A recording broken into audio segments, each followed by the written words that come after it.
All right. Thank you, everyone, for joining us today for EHRC's newest webinar, How to Get the Most Out of Your Co-op Student, which is a conversation that I know we have with a lot of different employers across Canada, and one that we were hoping to answer with our panel of experts today. Just some quick heads up. The webinar today is going to be recorded, and it's going to be available afterwards on both our website as well as our YouTube channel. The webinar feature also has a Q&A that you can use to be able to submit questions to our moderator, Mark Chapeskie, and he'll be able to ask those of the panel. And if you're having any sort of technical difficulties with the presentation at all today, feel free to send me an email at hostel@electricityhr, and I'll be able to help you out with that. I'd like to thank our sponsor, Electra Utilities. EHRC's 2021 webinar series is proudly sponsored by Electra. Electra is committed to creating a dynamic and progressive work environment where employees are safe, respected, included, and valued. As leaders in electricity, innovation, and human resources practices, they want to ensure EHRC is able to deliver high-quality content to the largest audience possible. Thank you, Electra, for your support. And now it's my pleasure to introduce our panelists for today. Mark Chapeskie, who will be our moderator, oversees the programming at EHRC. He has managed research and programs to transfer skills from regulated occupations into unregulated occupations while minimizing job seeker retraining.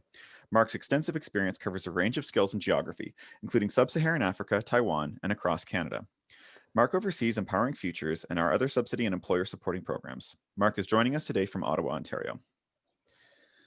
With over 15 years experience managing complex projects in the mineral exploration and resource extraction industries, Michael has developed a broad and engaging set of skills, enabling him to provide effective management and operational leadership to a breadth of project types. His work has taken him from Southern Africa to Northern Canada, where he now oversees some of the most remote photovoltaic solar installations in the world. With his help, Solvest has become the largest PV solar installer north of 60 degrees with over 400 installations to date. Originally from Edmonton, he now proudly calls the Yukon his home, which is where he's joining us from today. Janine Scott hails from Newfoundland and Labrador. She started her marketing career in Waterloo, Ontario with BlackBerry, where she worked in several marketing and communications teams. She enjoys working with technology and startups. Today she leads the marketing team at Kitchener-based energy technology startup Empowered, which works to connect IoT assets directly to energy markets, helping businesses save money and lower emissions. Outside of work, she mentors young female marketers when her 3 boys aren't keeping her busy. As her family enjoys lots of crafting, reading, and outdoor activities, such as geocaching. Janine is joining us today from near Kitchener, Ontario. Cody Martin is a human resources professional who works in talent acquisition department at Fortis BC. Part of Cody's role is to support the organization's student integrated program with a focus on recruitment and onboarding. In addition to working closely with student opportunities, Cody volunteers his time to the Immigration Employment Council of BC and multiple Indigenous associations to provide mentorship and coaching to those who are seeking career path assistance. Cody is joining us from near Vancouver, British Columbia. With that, I'm going to turn it over to our moderator, Mark Chapeskie. Thanks, Alex, and thank you, panelists, for joining me today. It's great that we have such a diverse group from a wide variety of backgrounds and geographies across the country and experience. And I think it's a great opportunity to talk about co-op students and the importance of student hiring in Canada. So with the introduction sort of out of the way, I think what I'm going to do is just dive right in. So the first one for everyone, to you, what's your experience in managing co-op students or interns specifically in your current organizations or in organizations you've worked with in the past? Michael, why don't you lead us off? You were the first off of mute. Yeah, sure. I certainly can do that. The interesting position about Solvest is that we cover quite a large breadth of co-op students that we hire, or students that we hire within the company. So we have the entire operations end of the unit, which is solar panel or solar PV design and installation, and then we've got the whole front of house, which is business development, marketing, sales, assessments, and we pull students into all of those fields from electricity HR and from the Yukon student co-op programs. And it's a little bit different depending on where that co-op student might have a seat.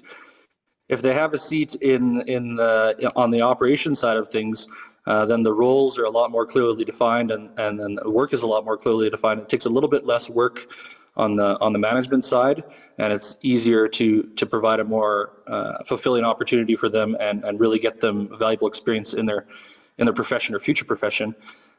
When we bring students into the front of house, into business development or marketing, that's where we find we have to be a little bit more careful with our student selection and how we set them up to succeed at Solvest. Obviously, I know one of the questions further on is that some of these placements are fairly short as 4 months in some cases, and so piecing out or parsing out a piece of a project that co-op student or that student can complete during their tenure at Solvest is really important for us. It might be part of a larger project, but we really want to make sure that they can start and finish something in addition to all the other activities. So for managing students, yeah, it depends on which student comes in the door and what their background and what their strengths are, but setting a goal or setting a deliverable that works within their timeline, as opposed to just joining a group, is what I find to be very effective and helpful. Thanks, Michael. Cody, I saw you nod your head a couple of times there. Do you want to jump in on that one a little bit? Yeah, sure thing. So yeah, similar to Michael here, we have many different co-op programs that we do within our organization. We have engineering roles, business roles, external relations, finance, and so on. It's really whatever department wants to take on the opportunity to bring in a student learner to kind of help give them some experience, as well as take that opportunity for ourselves. So my personal involvement, I'm involved with the pre-recruitment, recruitment, and the post. So building a first relationship with this co-op student, as well as helping find the right fit for the opportunity, and then maintaining that relationship even after the term has ended.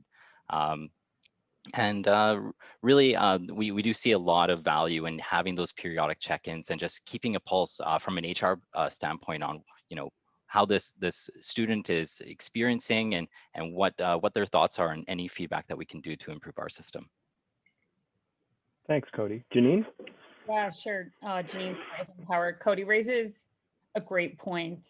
We've been really fortunate to always have co-ops, and as we're a scaling company, we've had co-ops when we were 5 people, and we've had 5 co-ops, and now we're 38, and we'll have another 5 co-ops. So we've really seen their value, and where I've seen my interaction has been both in the hiring, the onboarding process, and as well as the offboarding and maintaining that relationship after the fact. And I think every little bit that you can learn each time you have another co-op helps the next one be that much more successful, especially when it comes to the electricity industry. There are so many complications in the industry as it is. It's often hard to really fine tune an onboarding process that can make them feel confident and successful in the industry. Janine, you've raised an interesting point. You talked a little bit about onboarding and sort of the recruitment process. You've each sort of touched on that a little bit. So maybe talk to us a little bit about how you have successfully sort of approached, like what sort of tips, tricks, that sort of thing have you approached in onboarding and recruiting co-op students and interns specifically?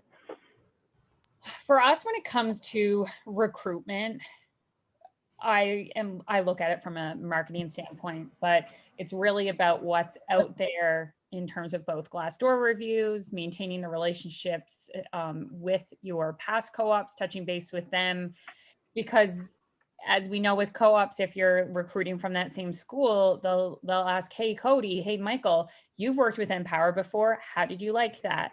So making sure you're having those touch points are important so that the feedback, both publicly and word of mouth, are positive about that experience.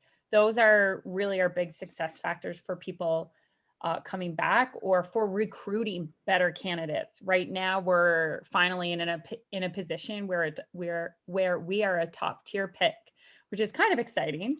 As well, from an onboarding standpoint, we are looking at incorporating some learning tools to help retain some knowledge that we bombard them with in the first couple of days.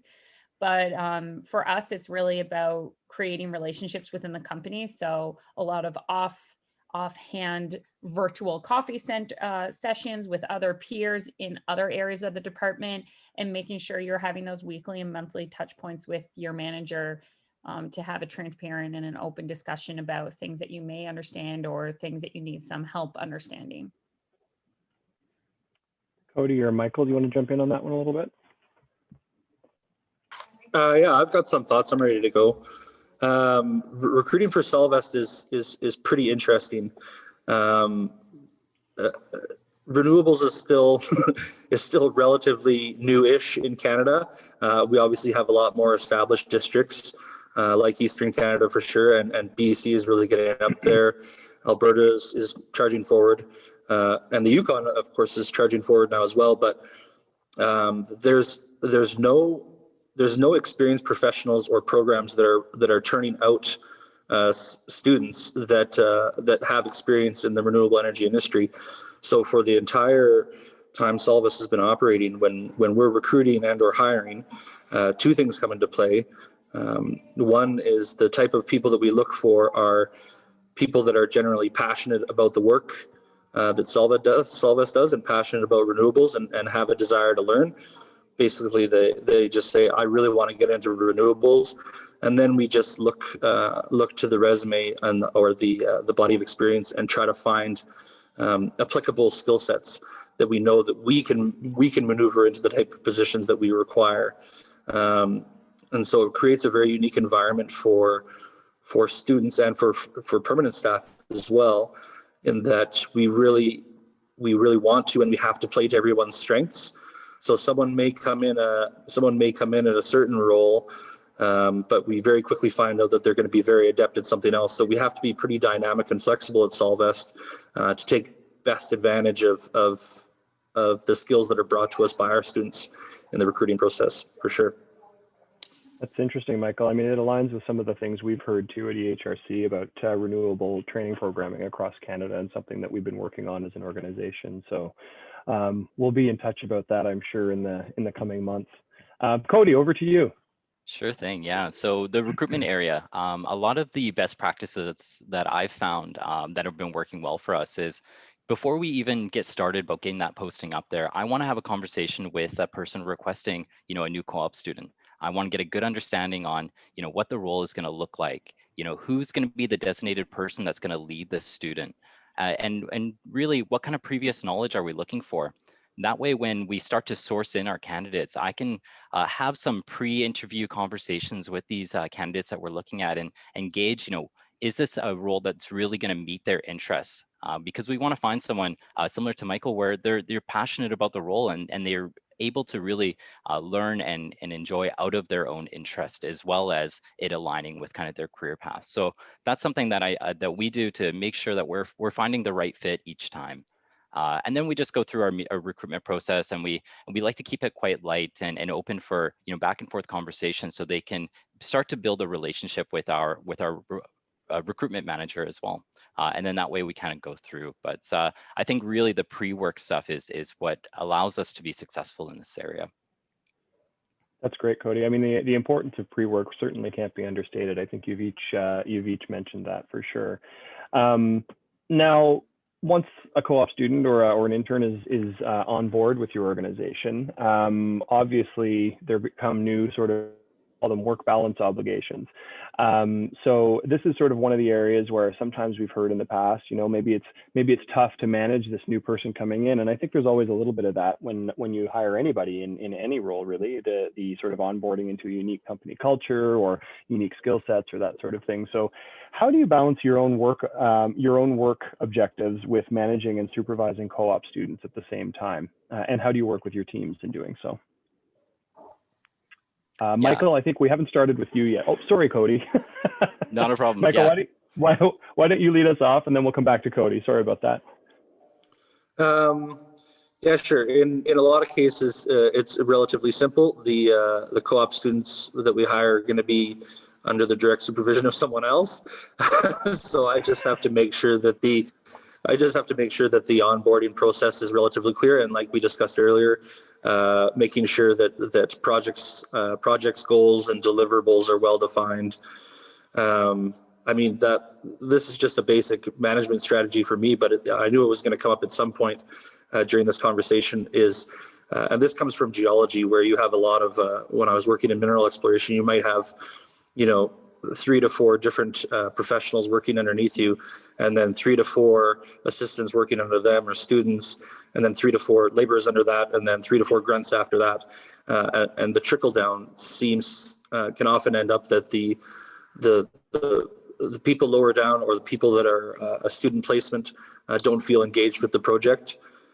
So once again, the most important thing from my end and to my supervisors, and then directly onto the co-op students, is that everybody understands the larger picture of what it is we're trying to accomplish.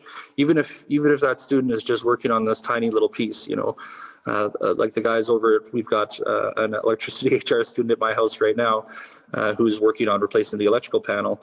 Why do we label this wire this certain way? It's so that we avoid this situation, and so we avoid that error. Because if we had that error, we might blow up Michael's house. It's not just label that wire properly, it's why do we want to label that wire properly, and what are the risks and what are the outcomes. So bringing the larger picture to the student is really important for me. And I have to make sure that the supervisors are doing that properly. And then if I do have time, I generally like to try and sneak in one special project directly with a student during their tenure at Solvest. I obviously go through all the resumes, and I see a skill set there that I find might be interesting, and then I task them with that and see what sort of good stuff they can produce. Special projects, those are always good. Michael, you raise a great point about, you mentioned it earlier, giving them a project that they can work on to deliver in a short period of time. And to your point about letting them see the correlation in the business, I think that's really important too, because in cases where they may not necessarily be able to work on a project that they can deliver in their time that they solely own, knowing that their contribution, whether it's ongoing activities, et cetera, where that input is delivering results, makes them feel valued, and knowing that it is really important. Yeah, they're not just there keeping a seat warm. They're contributing to the company in a meaningful way. And if they can see that, then their contribution is going to be that much more valuable. Cody, over to you. Yeah, for sure. I have a lot of similar experience from Michael here. I think setting very clear expectations on things for this co-op student is very important to allow you to kind of balance your time, as well as having that student integrated learner feel comfortable and confident that they're kind of operating within the business expectations. So having that clear set is really a good way to go, especially with kind of our virtual setting that we're currently in. But other things, it does take time. You need to have someone who is available to be there for support. These student integrated learners are going to have lots of questions, but that's great. That's what we want to see, because it's showing that they're engaged and that they care about what they're learning about, and then they're interested. So being available to explain, the whys of how we do things, and really understand on kind of what our approach is to managing that business. That's kind of the key. Yeah, to touch on that quickly, this is maybe more sort of the base part of the conversation, but it might be worth mentioning at this point because everybody's thinking it. Electricity HR is a great program, and we've been using it for years. But it is a wage subsidy program, and especially when times are lean. Especially last year during COVID, we saw Canada Summer Jobs really roll out the wage subsidy work. We never really see it as a wage subsidy. We see it as an opportunity to bring somebody on board and get value out of them. If you're not in a position to provide the proper supervision, or have the management or supervisory staff to make that experience meaningful for that student, then you probably shouldn't hire them. It's not cheap labor. It's probably more work.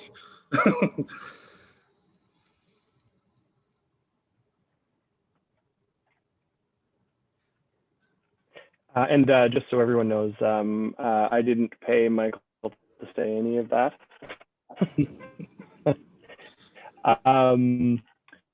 So one of the things that sort of comes to mind, Cody, you pandemic. So what have you done, or how have your organizations transitioned to supervising remotely? would be my question. And then sort of what challenges and new opportunities has this presented? Yeah, for sure. Yeah, I was kind of leading into that with the last answer. So yeah, happy to answer. Similar to a lot of places around the country and around the world, 12 months ago, we had to really pivot the way that we do things. We weren't really experiencing a lot of remote work or virtual settings. So this is something we had to adapt to quickly. So using kind of the regular tools, video conferences and live chats as much as possible, and having ways to kind of engage with our teams. Other things that we've adopted and seen within some of our departments that are doing well, they picked up something similar to our operations team, doing toolbox meetings in the morning.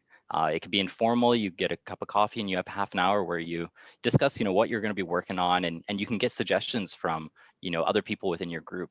And this experience for our student learners is great as well. They get a good pulse on what other people are working on, some of our senior engineers and so on, different types of work, and they can hear what that discussion sounds like, a little bit of brainstorming to help feed some of their interest.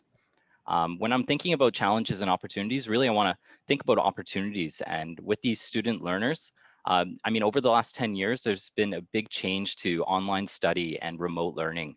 And I think these student learners are coming in with refined skill sets in this area, having transparency of their work, reporting to instructors, and collaborating with peers that they've maybe never met before in their prior history. So I think that they have a lot that they can offer us in ways to improve our virtual settings and to help make sure that we are having a higher engagement within our teams. That's great, Cody. Did Janine, maybe we can go over to you. How have you found managing and onboarding during the pandemic? We've tried a bunch of things. So unfortunately, we're coming up on a year, dare I say it, of working remotely. We ourselves have gone from 7 to 38 people in that last time. So we've been fortunate, I guess, to have fine-tuned some onboarding. Valerie asked about some tools that we've been using. In terms of supervising remotely and learning remotely, we've done a couple of things that I really believe truly come together. To Cody's point, we do a daily stand-up that's 15 minutes per team in the morning, and we do a daily debrief. Again, as a co-op, being a fly on the wall, having an open ear, hearing how people use terminology, and then they have a follow-up with their manager quickly afterwards or before the debrief, so that they can quickly say, hey, Cody mentioned this, what does that really mean? So it's just capturing those learning opportunities fairly quickly. Outside of that, we do a lot of informal virtual networking, whether that's an open office. We use a program called backyard.co, and it's kind of like an online chat room. You can put yourself to a desk and it locks you and people can knock on your door, but at least it simulates that ability to pop over to someone's desk and ask a question fairly openly. And then of course, if you're not in that office, they know you're probably unavailable. Outside of that, some other things that we have done has been Kahoots in trying to make learning about our industry that may not be so relevant to them a little more interesting. We typically have Fridays, the last hour from 4 to 5, we do games, virtual games, whether that's Pictionary or a Kahoot, and we usually throw in a learning topic there. But then again, there's general chit chat about what's going on in the industry. Something that we're trying, to Valerie's point about how do we incorporate to help the students train. We use Vidyard, where we record a lot of our training sessions. And what that has helped is it's always available there for the students to refer to it, especially for complicated subjects. And it also helps offload that from a manager's perspective. And then the managers are trained about what assets are available from a company's point of view, because from HR to a manager, sometimes managers forget what that onboarding process is like. So knowing from a manager's perspective, the assets that they have to refer their co-ops to. And then we're looking at a learning system. It's a local Kitchener company called Exonify. They do a lot of frontline training for companies like Walmart, but they can do health and safety, harassment training. For us, we're looking at using them for very industry specific stuff that changes from province to state to province to state and can get extremely complicated. And what's great about Exonify is that they gamify it. So it makes it a little interesting. It's 5-10 minutes every day.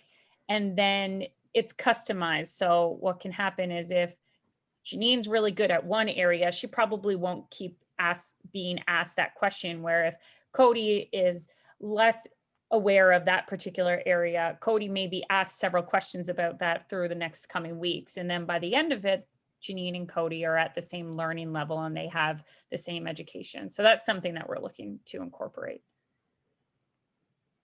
It's really interesting. Michael, over to you. I don't, the Yukon is obviously a unique situation for COVID, or a lot different than it was in Southern Canada, to the point where for a lot of us up here, it didn't really happen, or it's still not really happening. And so other than following guidelines, we pretty much ran the shop as we used to. In terms of working during the pandemic, there's a lot of business development and sales techniques and installation techniques that changed, but in terms of our interaction with our students and in the office, it was all pretty much par for the course. So I count myself lucky, but I think Cody and Janine have already done a great job of discussing what management was like during the pandemic, because it was just all the same for me. I think that's a really interesting point, though, and like for the benefit of our viewers, while there is a portion of our workforce in the electricity industry that was able to pivot and work from home, there was a significant percentage of the workforce that had to continue working in the field or working in the ops centers and that sort of thing. Because one of the things I heard one of our CEOs mention here in the Ontario anyway, was you can't very well manage the operations center from your basement. You kind of want to be doing that from the central office, and the same would be true of any backup offices that are set up as well. So I sort of took that to heart, and it's because when we talk about remote work, that's just not the case for a big part of this workforce. So instead, what we as an industry, and I'm sure each of you have experienced this to some degree, have had to do is actually incorporate a lot of those enhanced sort of safety protocols in your companies in the working in the field. So Michael and Cody, maybe this one's better oriented to you, but as far as those enhanced health and safety measures, how did students handle that coming into placements for the first time? I know, even longstanding employees would have had to adapt and change, but for people entering for the first time, what was feedback like from students as they were sort of going into this? Thank you was generally the feedback that I got. A lot of these students had started, all their classes had been put online or remotely, and they were bored and didn't like being in the university towns that they were in, and were more than happy to come back to the Yukon and do an isolation period so that they could come back and work part-time for Solvest and finish their schooling for the year as well. And we did that with a lot of staff too. So in general, everybody was just feeling very fortunate that all our work was available and we didn't have to lay anybody off. In fact, we grew like a lot of people did. So yeah, the feedback was we're certainly happy you guys still have the doors open, and everybody was really fired up to work.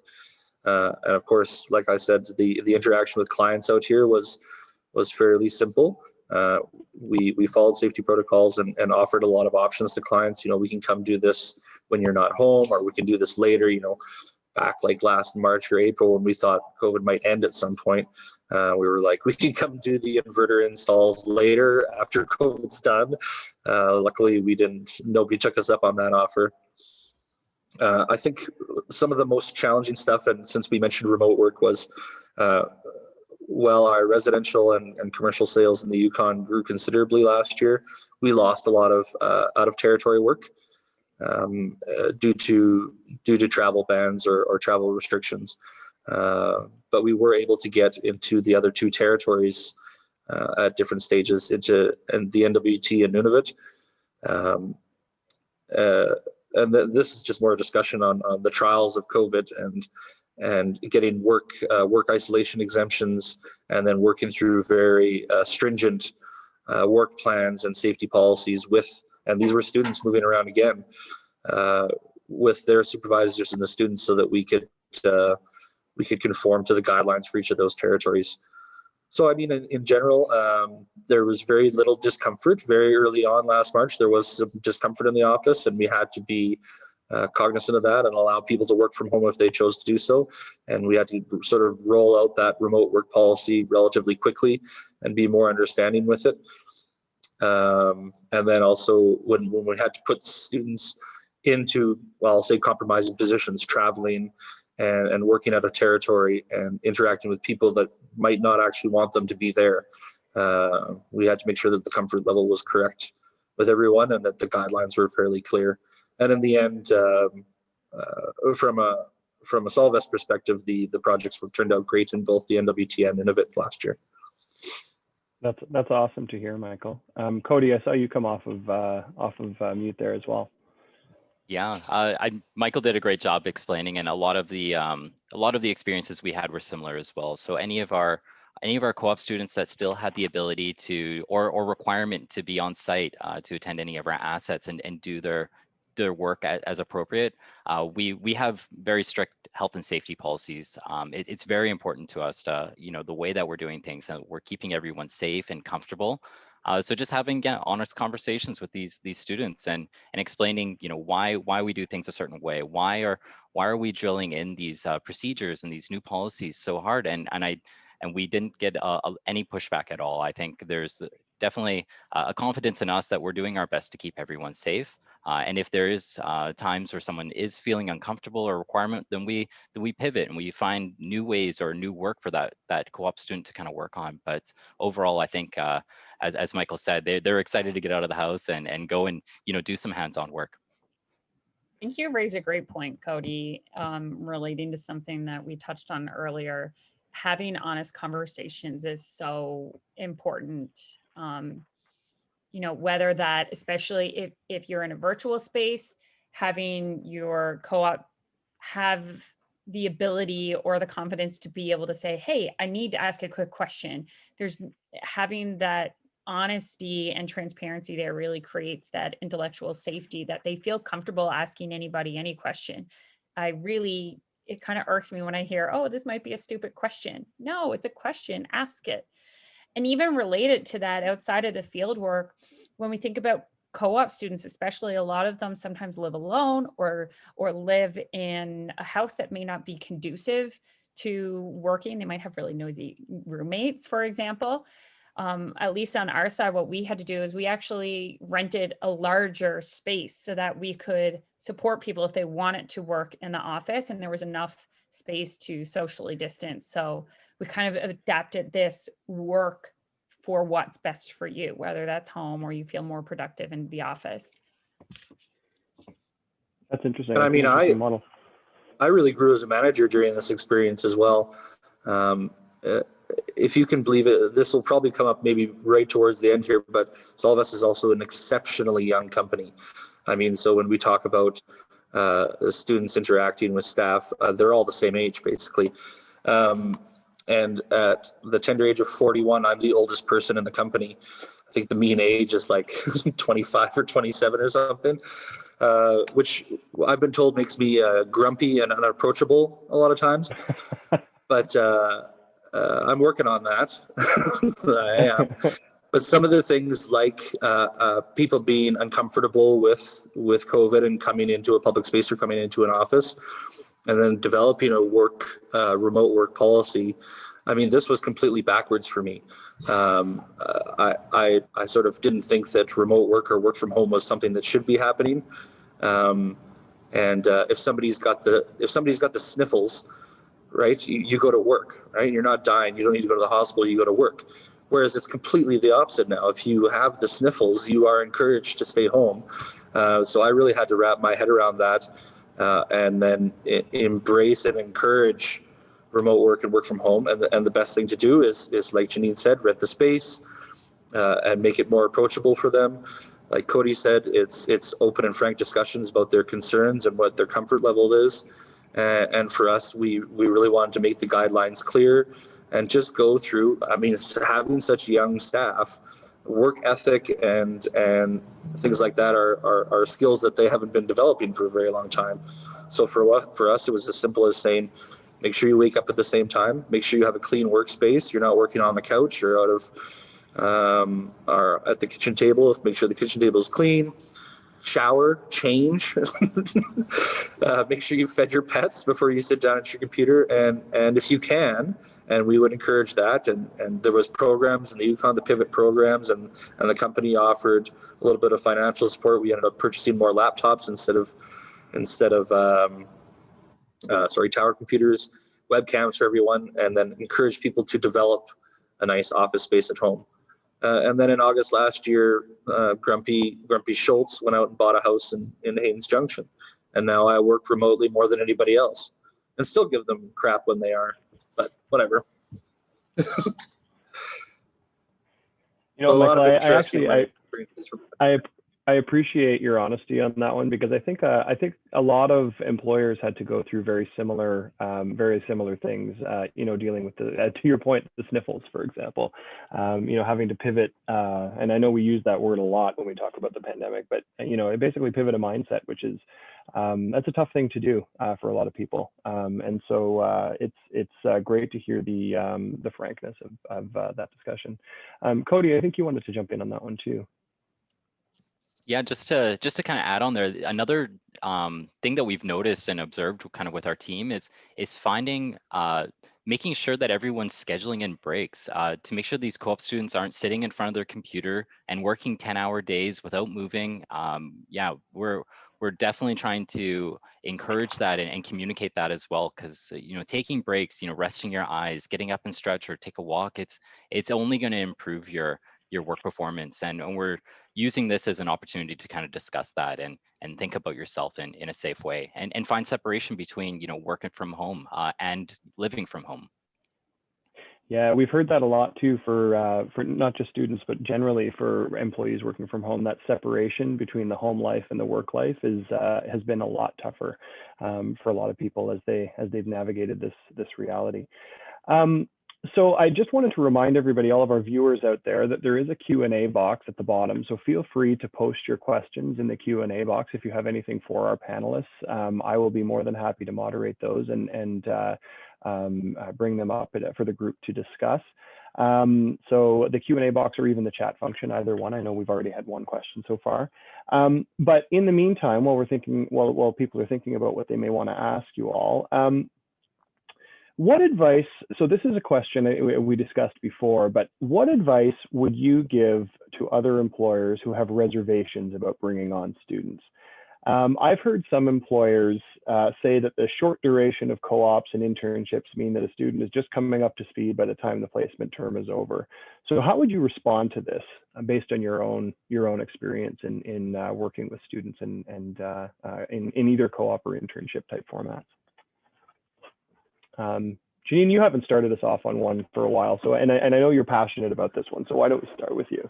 I love co-ops. I came up through a co-op program myself, and many of my managers that I worked with at this time are still mentors of mine.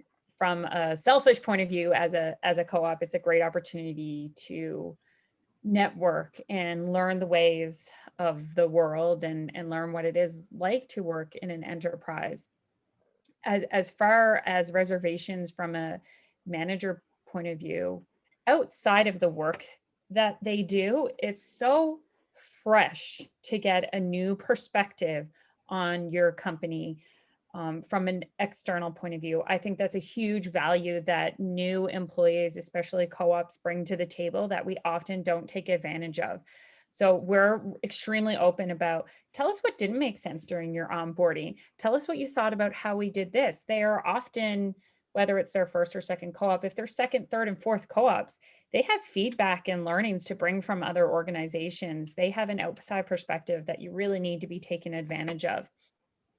Outside of that, if there's something that they can I kind of say that onboarding someone's a little bit of extra work before there's a little bit of relief. So you do some work to prepare for them, but someone had to teach us the things that we learned, and we have to be able to pass that on, especially from, I'll be a little bit biased from a female's perspective, especially in an energy industry that's dominated by men in particular. We really have to make sure that we're giving the up and comers the time to learn. So even from that intrinsic point of view, to know that you had an impact on someone's life, I think it's extremely valuable, and something that word of mouth, from a branding perspective, is great for your company too, to know that they care.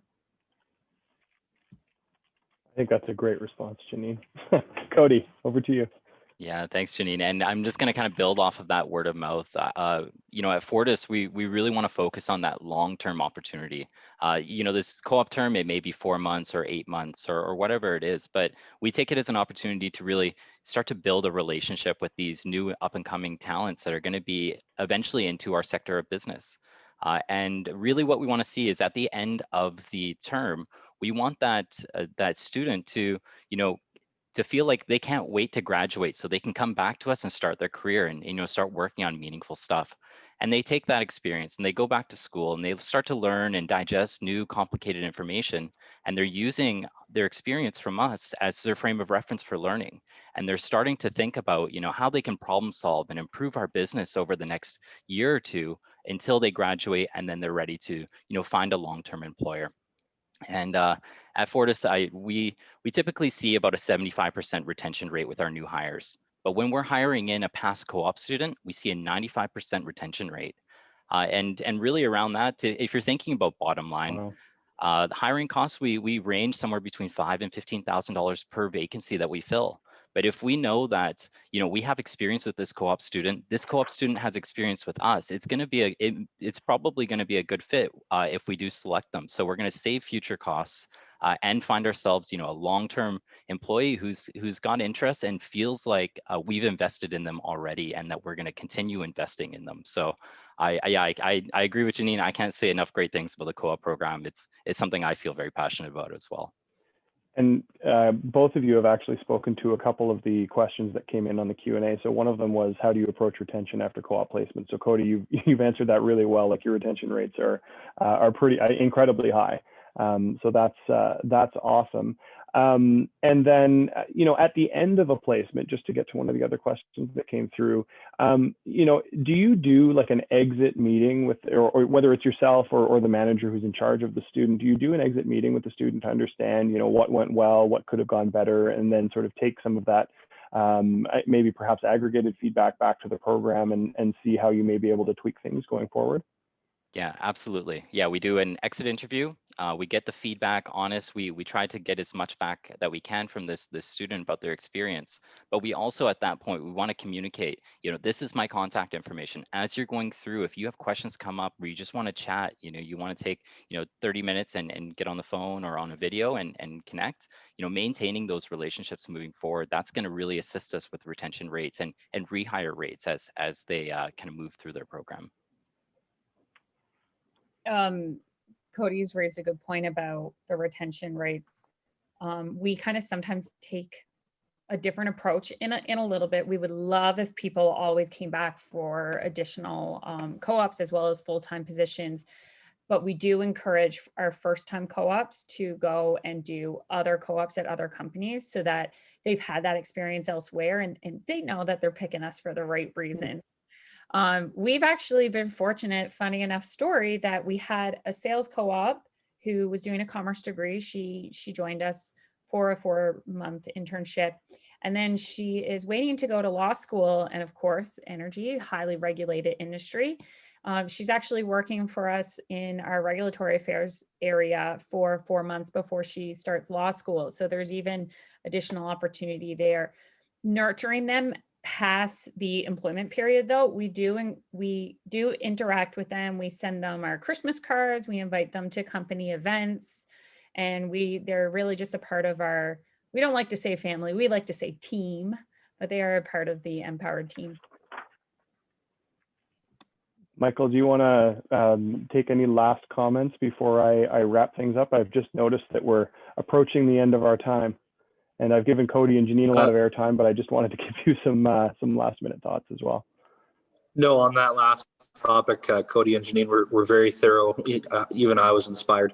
I hadn't considered the fact that I hadn't thought about retention and employees coming back, and I just realized the one point that Cody made is that, yeah, we have returning students year after year that have spent like 8 months away stewing about how they're going to improve a process or improve something that they worked on the previous year. And so, yeah, I didn't have much to say because in terms of a short-term placement, I discussed that pretty much at length right early on in the webinar in terms of setting goals and expectations and making sure that you help them see the whole picture. But Janine has touched on all the points of company culture and keeping those students engaged and developing yourself as a mentor. And Cody touched on that whole retention thing, which again is everybody loves working for Solvus. I think our retention is damn near 100%. There's not a single person that is there just because it's a job. And again, it's because we're in a very unique position in a jurisdiction that's very renewable energy forward. But yeah, the students are great. They've got ideas, and some of them, a lot of them, want to come back and do full-time work. So even while you're not paying them, they're applying what they learned at your company, and they're going to bring back more the next time.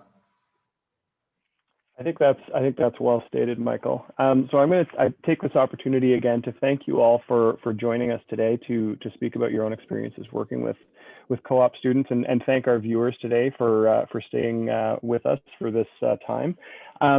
Basically, just to summarize some of our discussion points. So in the industry, students can do a wide variety of things. I mean, it's not just engineering technicians, technologists, and the trades, although those are obviously some of the key and core occupations of the sector, but business development, sales, marketing, IT or ICT, there's a wide variety of opportunities, and you've each touched on those a little bit.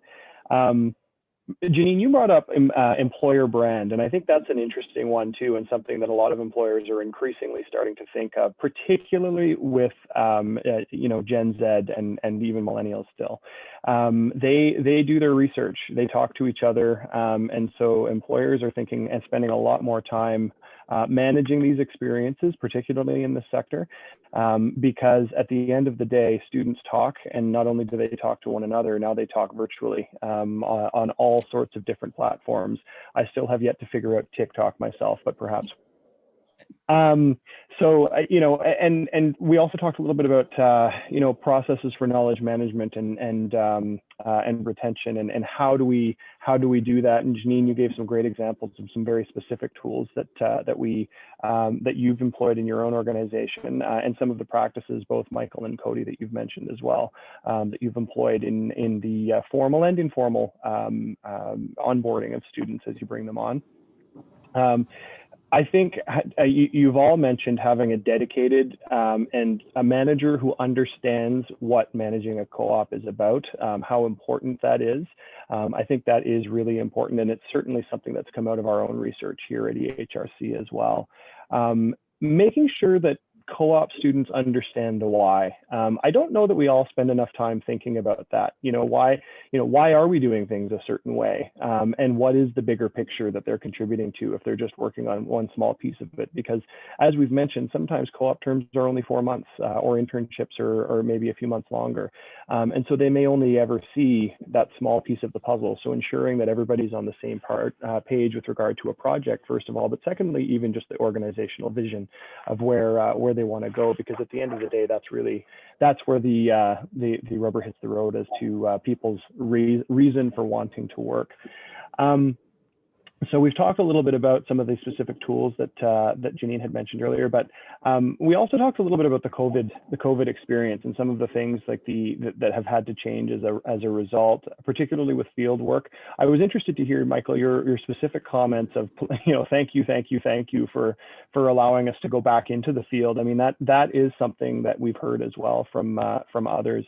That being able to work hands-on again was really important for a lot of people. And I know even in speaking to a lot of colleagues that are working virtually, it's nice to get back to the office, even with masks on and with hand sanitizer everywhere and the whole 9 yards. You know, humans are social beings, and it's just so important for us to be able to connect. Having honest conversations about, you know, what type of PPE is in place and how important safety is to our industry and to our corporate cultures and that sort of thing, that came across loud and clear in our discussions today.